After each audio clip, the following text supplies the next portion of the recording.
Well, we can get started today. Um, I'm Lee with Stutzman Brothers and wanted to have a little class today on tree planting. I know we are tree trimming and tree removal experts, but at times we have to do some planting. And so should understand a little bit about the Florida grades and standards, a little bit about tree planting. Um, and we're not going to go into great detail, but some introductory stuff and pretty much what we do to plant replacement trees. Um, this is based on the Florida on ISA rather best management practices, and we'll go over the Florida grades and standards just a little bit. Why proper tree planting matters. Incorrect planting is a leading cause of tree failure and decline. Proper planting improves establishment, growth, and longevity, supports long-term environmental and aesthetic benefits, um, and in our case, complies with a lot of regulation. We're required to replace a lot of the trees that have to be removed, and so that's what we do, a lot of replacement trees. Sorry. Reduces maintenance cost and improves safety.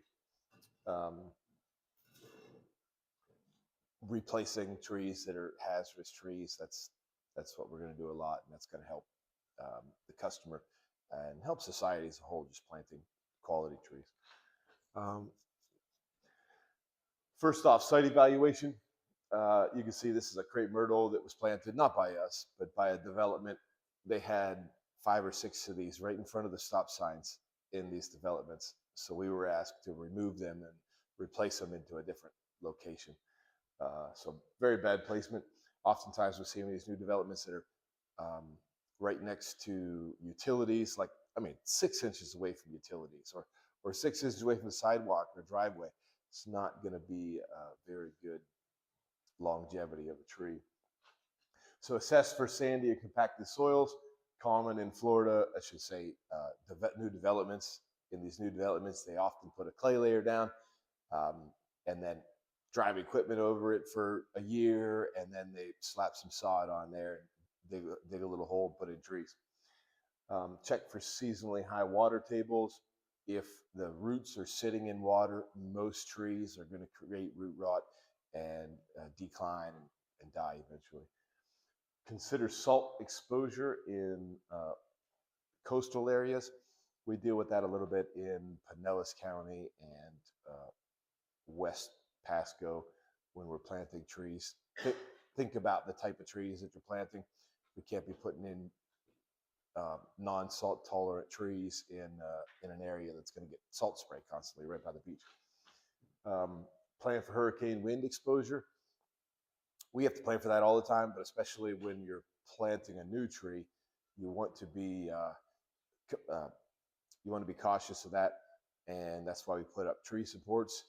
And even if you think, oh, this tree's too small or too thin to get blown over, 3 or 4 months from then, it'll have some canopy growth, fill out like a nice sail, and then 60-mile-an-hour winds start coming and blow the thing over. So if we put a couple precautionary guys in or something like that, or some props for palm trees, then we can avoid that.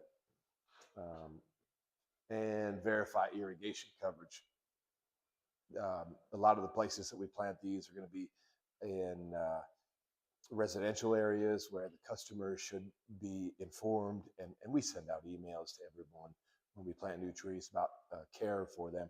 But as us planting them, we can remind the crew about what kind of irrigation to put on the trees, and in a commercial area, make sure that the irrigation is functional after we plant the trees.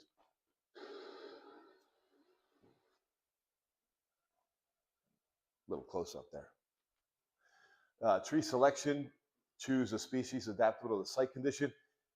This is at a university here, a little planting like a pedestal. Those are like 6 by 6. And we had to cut out the trees that were planted in there because they were like 10-inch diameter. They were getting huge. And but somebody else cut them out. The university did, but I had to go grind the stump up into that planter and then plant the new tree. So we elected some smaller growing trees. So we put cocoa plums up there and some accent stuff, thinking that will last a lot longer in a planter like that. You put a live oak tree in there, and what are you going to get? 3 years down the road, it's going to crack that planter all to pieces. So be aware of that. Match mature size to available space. That's a good scenario there. Select healthy nursery stock with good structure. We only plant Florida grade #1 and Florida fancy.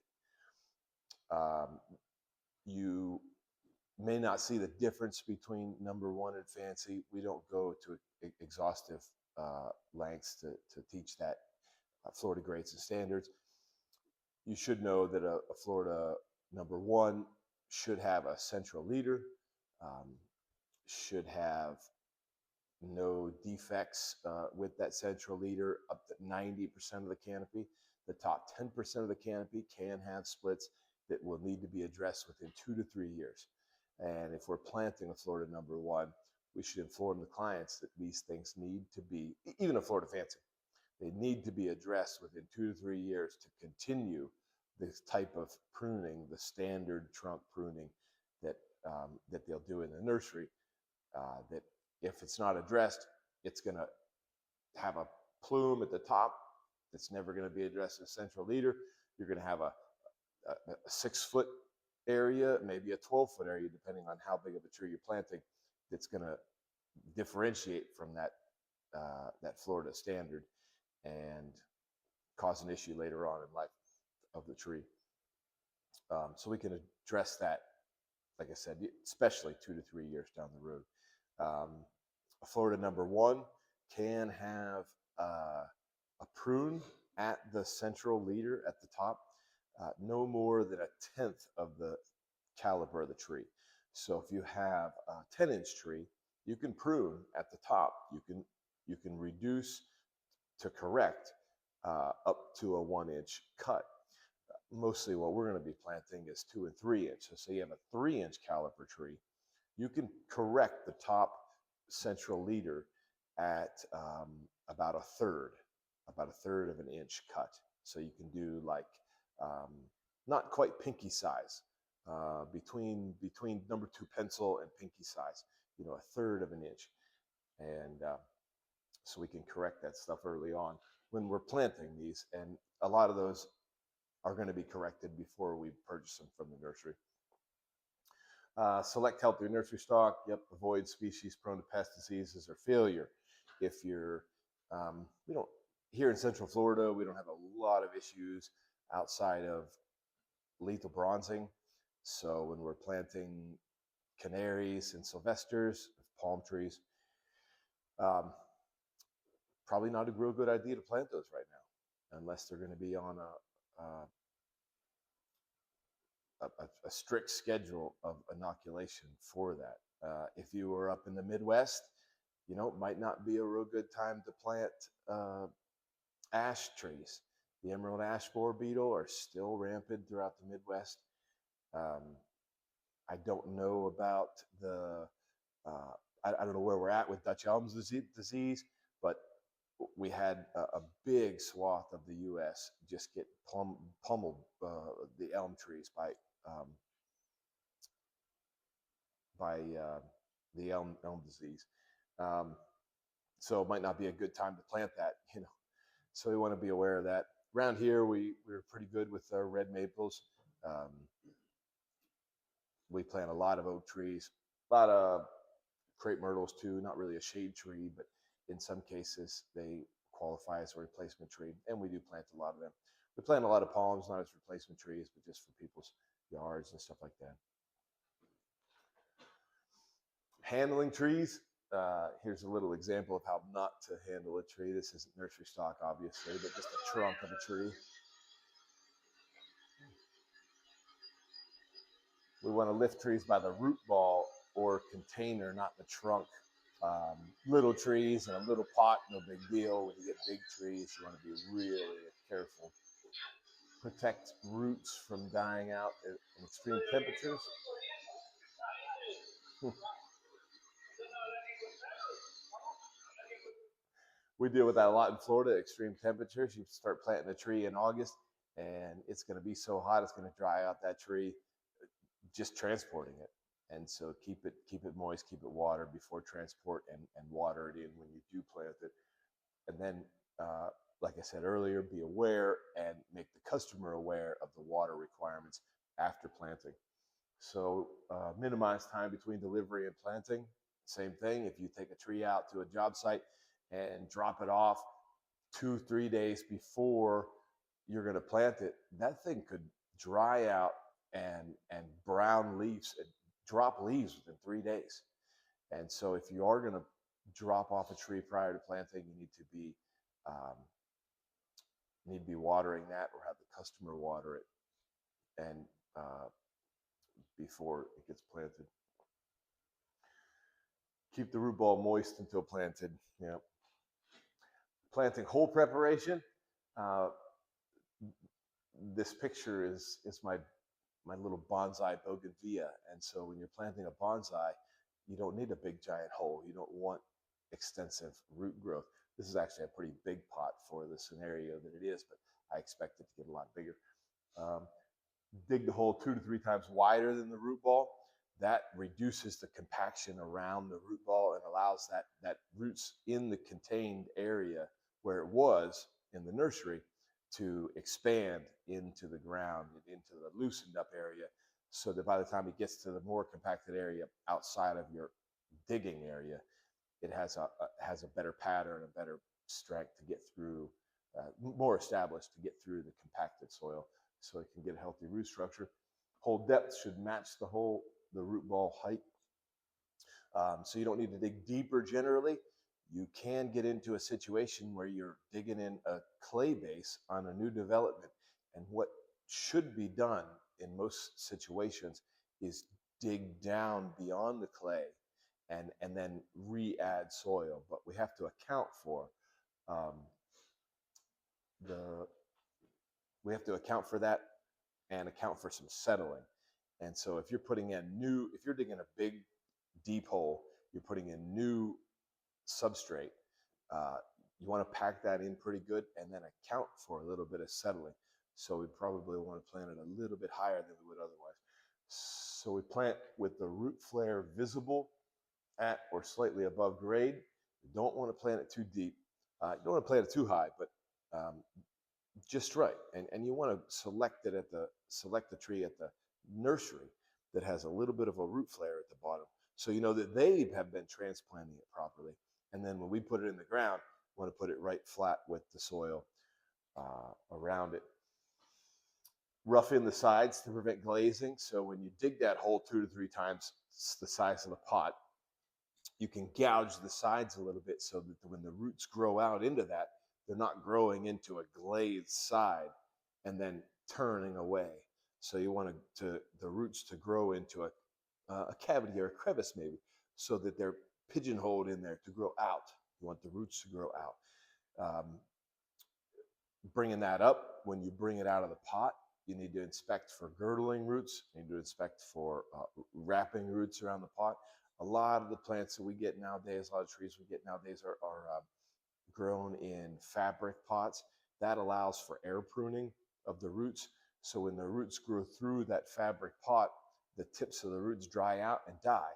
And then it produces more of those hair roots within the pot structure versus a regular plastic pot is gonna, the roots hit the outside of the pot and then they just keep growing around, and they'll grow around and around and around. Sometimes you pull out plants, especially small plants, and you'll pull them out of the pot and just all you see is roots.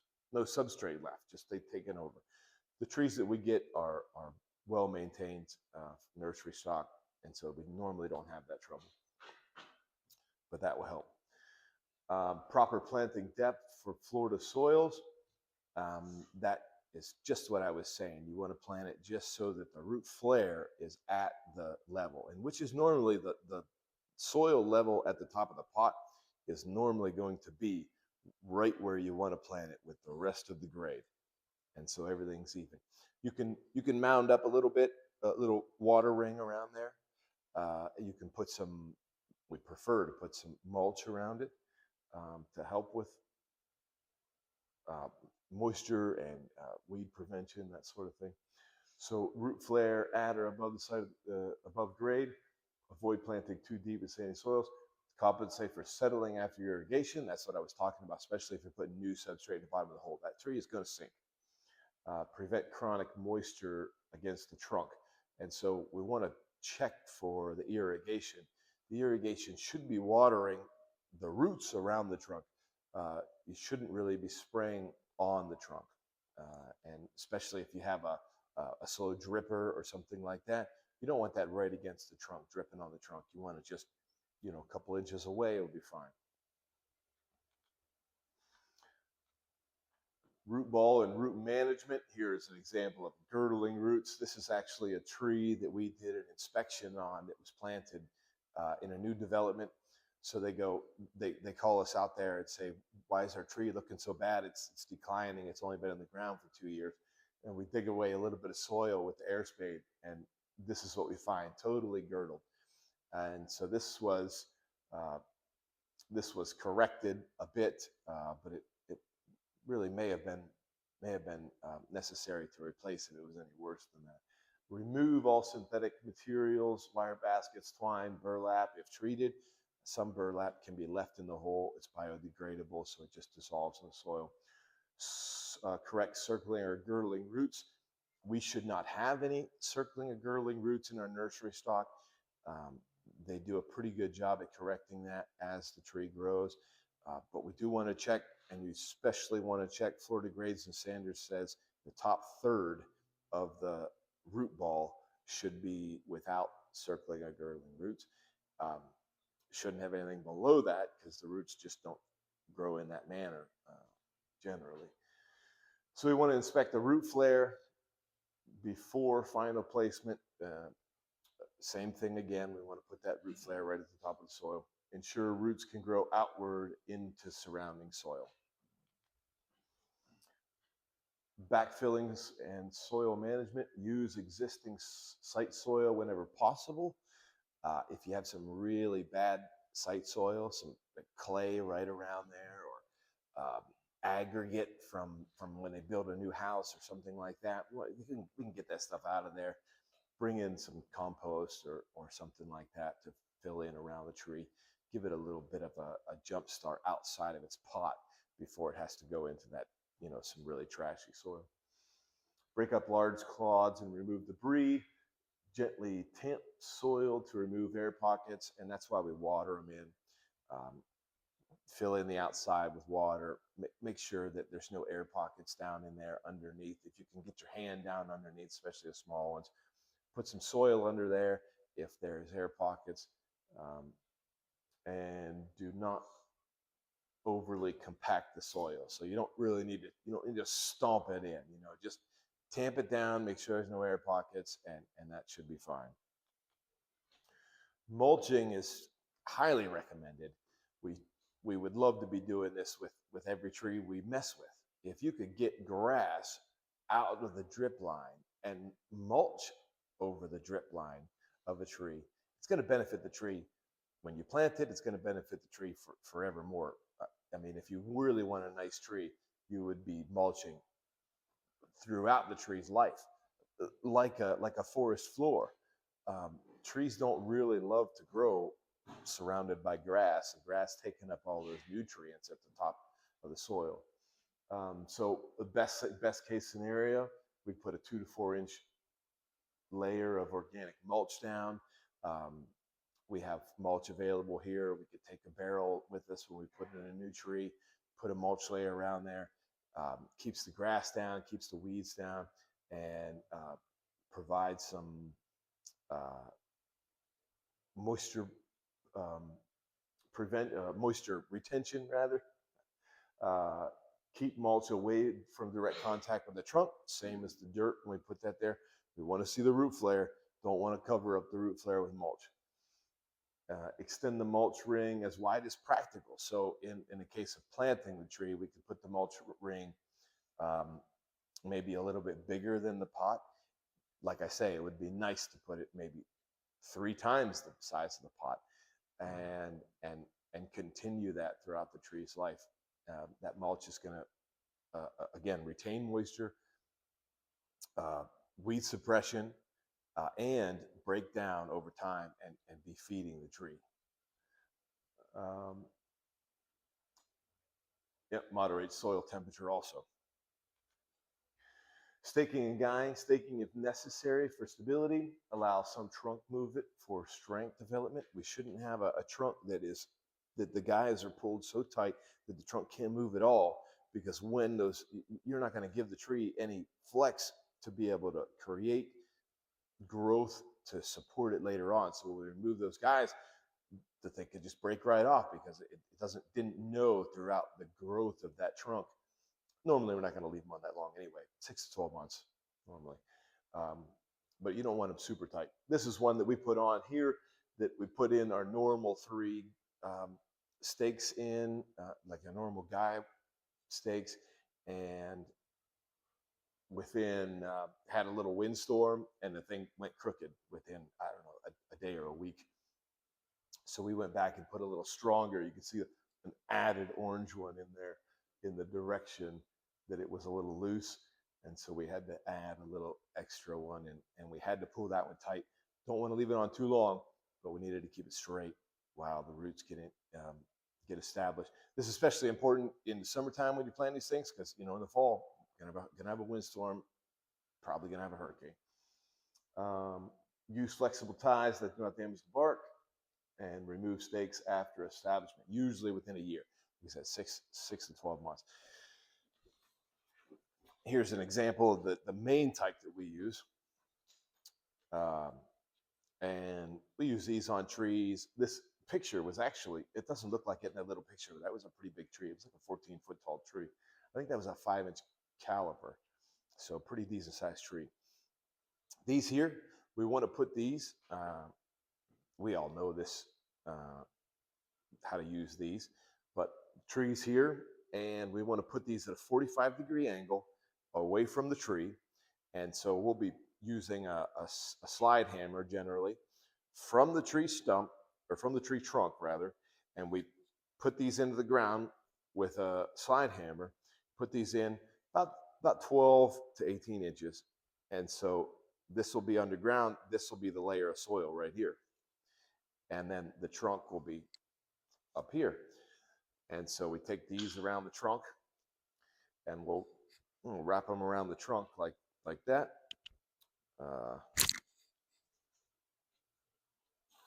Rather like that. We take these around the trunk, and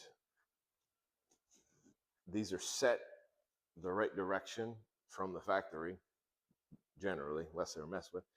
And we put this through here, give it a little tie. You can do a bowline, or you can do a square knot or something like that. And then these are adjustable, and so you can adjust it and tighten it up just where you want it. And so you can give it a little, looser, and tighten it like that. And then once you tighten it, that thing stays, and it will hold the tree up. And again, we don't want them super tight. We want a little bit of flex.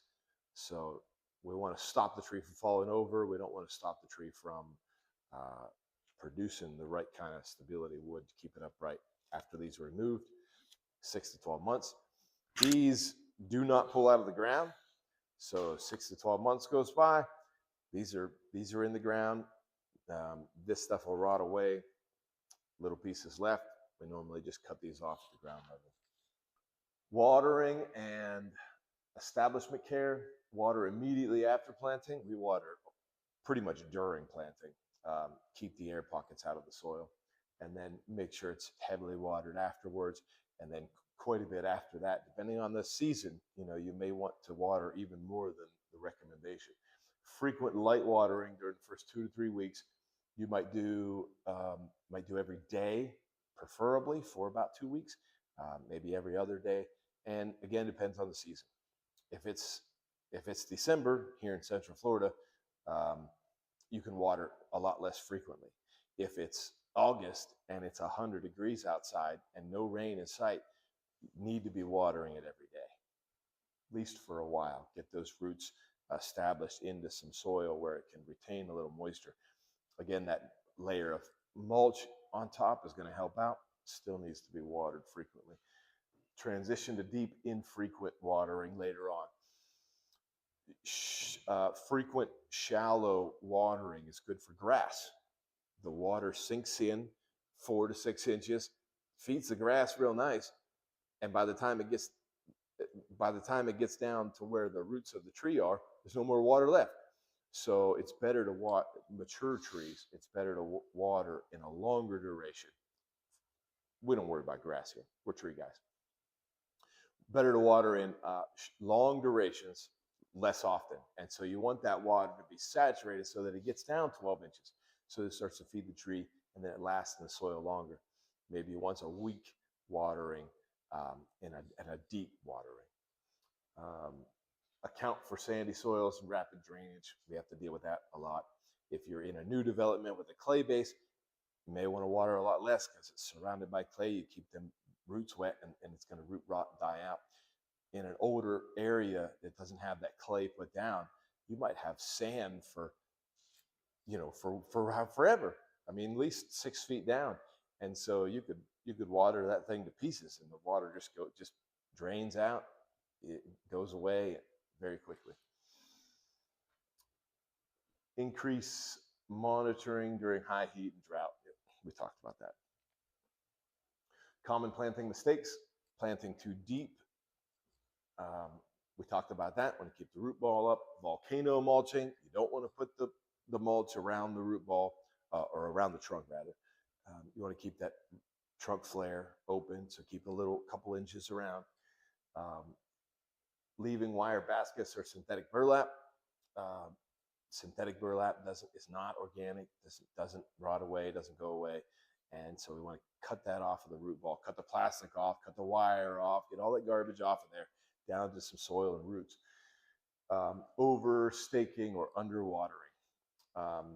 In both cases, like we talked about, over staking, it's not going to allow for the trunk to gain some stability on its own, and not going to tell the roots to sink in because it thinks it's sturdy enough.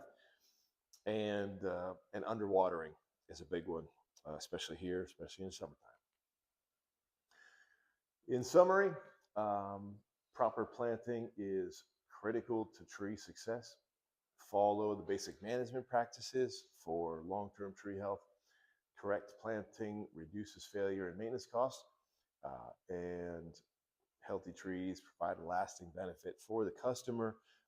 They give a good structure, a lot less risk, and better for society as a whole to increase the canopy coverage over the area. This is a tree that was probably not planted. That house is likely built in the 60s for that community, and that tree was probably there then. It is a really grand tree. That's probably better than between 50 and 60-inch diameter. And me and Danny trimmed that up. It was really hung over. These branches, oh, check it out, I got this fancy thing. These branches here were brushing cars, and the branches here were all over the road. There was a hanger up in here that had broke off, and a raccoon right up in this crotch that I had to trim. So I had to actually chase the raccoon out of there to finish the project. But we trimmed this up. Beautiful. It's a beautiful tree.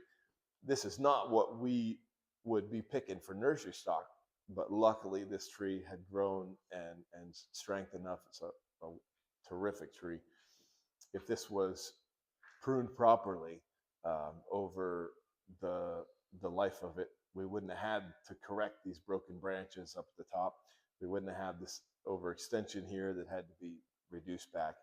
And so this one's lucky that it grew nice, and it's a live oak, so they can kind of do that. But we want to correct for that early on so it has the best chance. And that's it. We'll leave this one up. It's a cool slide. And thanks for listening and our live student audience here. And until next time.